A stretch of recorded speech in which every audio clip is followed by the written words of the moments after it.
The NFL MVP race is heating up with only 3 weeks left of the regular season. There's a huge hypocrisy going on when it comes to the MVP discussion because you got Josh Allen, who's playing the most efficient football of his career up to this point. 25 touchdowns, only 5 interceptions. He leads the league in quarterback rating. He also has 11 rushing touchdowns as well. And the Buffalo Bills have the second best record in the AFC. Meanwhile, you have Lamar Jackson, who is having the best season of his career. Career highs in passing touchdowns, touchdown to interception ratio, quarterback rating, completion percentage. And right now, he is currently on pace to break the NFL single season record for passing rating. And he also has 743 rushing yards along with 8 rushing touchdowns to go along with that. And the MVP is going to come down to the 2 best quarterbacks in the National Football League. There hasn't really been any other quarterbacks playing as good as what Josh Allen and Lamar have outside of Joe Burrow, but the Bengals probably won't make it to the playoffs, so he's disqualified from this conversation. And last season, when Lamar won MVP, Josh Allen had better numbers.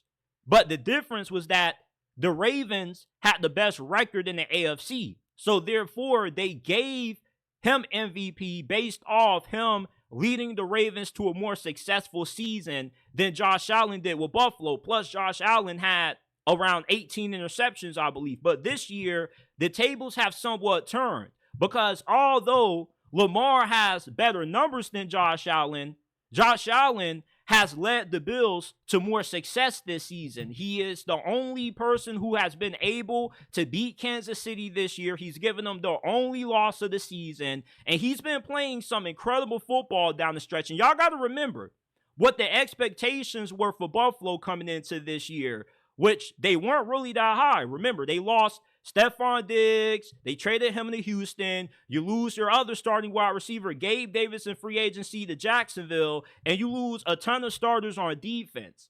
So it was expected that the Buffalo Bills were going to have somewhat of a drop-off, and their Super Bowl window was supposed to be over. But yet, with how incredible Josh Allen has been this year, pretty much playing like an alien, he's just unstoppable, it seems like. He's been able to elevate the Buffalo Bills to where they have overachieved. Meanwhile, for Lamar, in spite of how well he has played, the team still hasn't lived up to expectations, I feel. Because with them getting Derrick Henry, you would have thought that the Ravens probably don't lose no more than 2 games, maybe 3 max. But they already are at 5 losses. And if they lose to Pittsburgh this year, they probably don't end up winning the AFC North. And when you look at the last couple of MVP winners, they normally go to the quarterbacks that have won their divisions and have the most success in the regular season in terms of leading their team to the best record in their respective conference. So therefore, if the Ravens get swept by Pittsburgh, you're going to be looking at a possibility of you're making the argument for MVP going to a quarterback who didn't win his division, which kind of has become the new norm when it comes to this award. So therefore, you know, if Lamar won this award last year, despite not having better numbers than Josh Allen, but because the NFL and the MVP voters felt like he was more important to the Ravens having the best record in the AFC, you got to have that same energy with Josh Allen. Because Lamar has a way better team than what Josh Allen has. Josh Allen doesn't have a Derrick Henry. James Cook is a really good back, but he's no Derrick Henry. Derrick Henry is second in the league in rushing yards. He's been just as good as what Saquon Barkley has been. And you can also make somewhat of an MVP argument for Derrick Henry. If we are talking about just skill position players only, and we take quarterback out of this debate, Saquon Barkley, Jamar Chase, and Derrick Henry are in the mix. But with Lamar, his defense has let him down on several occasions this year. They lost to the Browns. Jameis Winston engineered the comeback in the 4th quarter in that game.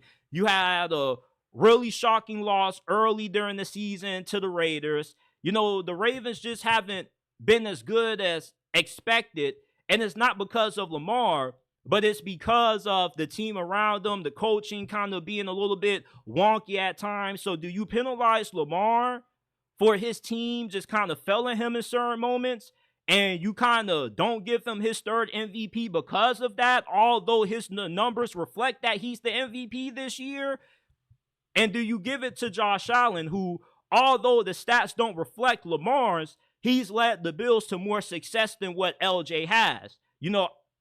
Me personally, I feel you got to give it to Josh Allen, because at the end of the day, it's one thing to put up great numbers, but MVP also is a measure of how much you have contributed to your team's success. And your team's success isn't just about how much great numbers you put up, not how many games you've had with a perfect passer rating. It also is about, your record.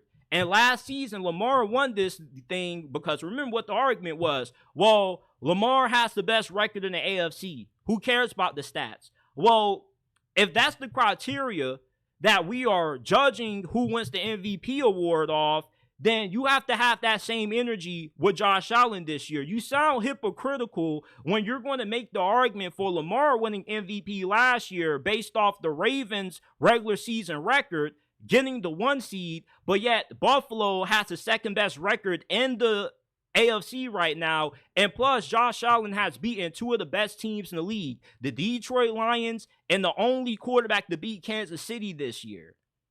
I would give it to Josh Allen. As good as what Lamar has been, last year they kind of effed up the criteria with them giving it to Lamar and not Josh Allen, despite the fact that he had better numbers. Now, you can argue that turnovers kind of didn't help Josh Allen's case, but Brett Favre had years when he won MVP with hella turnovers. At the end of the day, Josh Allen had more prolific numbers than what Lamar did, but yet he didn't get MVP.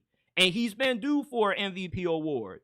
And if there ever was a year to give it to him, this would be the season with how efficient he has played. I love Lamar Jackson. If any of y'all come in the comment section saying, oh, you hating on Lamar, I'm going to block you from my channel. You will never be able to watch another video again. Because the thing about this discussion is that it's hard to argue against either one of these outstanding talents not winning this award. Because both of these guys have played at a career high level. The biggest issue with Josh Allen has been He's been a turnover machine throughout his career. So for him to play this level of efficient football with the Buffalo Bills not really having a true elite number 1 wide receiver, their defense kind of being up and down this year, he really has kind of been the example of what it means to be the MVP. You can say if you take Lamar off the Ravens, they want to be good, but you can say the same thing about the Buffalo Bills. And we've seen years in the past when Lamar Jackson has gone down with injuries, and yet the Ravens were still able to get to the playoffs with a guy like Tyler Huntley at quarterback. John Harbaugh has been able to overcome not having Lamar Jackson in the past. So as good as what Lamar Jackson is, the Ravens are still a great organization. They aren't a team that has been overly dependent on Lamar Jackson in years past. They got a great history of being able to win because John Harbaugh is a pretty good coach. It's just that in the big moments, he comes up short. Same thing can kind of be said about Sean McDermott. He's the best coach that the Bills have had since the 80s and 90s when they had Jim Kelly at quarterback. And Josh Allen, with how good he's been this year, if you take him off the Bills, they probably end up being one of the worst teams in the league. The defense isn't that good. The supporting cast around Josh Allen isn't as good as what Lamar's is. So therefore, you have to give the most valuable player award to the player that has done more with less, and that's been Josh Allen. Yeah, Lamar Jackson won the head-to-head early during this season, but that doesn't really matter when Josh Allen has beaten 2 of the top teams in the league. The Lions and the Chiefs look like the 2 teams that we most likely are going to see in this year's Super Bowl. So I would give it to Josh Allen, although I want to be against giving it to Lamar Jackson. I love Lamar Jackson. He's tied for my favorite player in the league all time, only to Jameis Winston. But it's just really hard to not give it to Josh Allen with what he's done this year and how he's been able to help the Buffalo Bills overachieve this season. Meanwhile, I just kind of feel like the Ravens have underachieved. They haven't played up to expectations somewhat.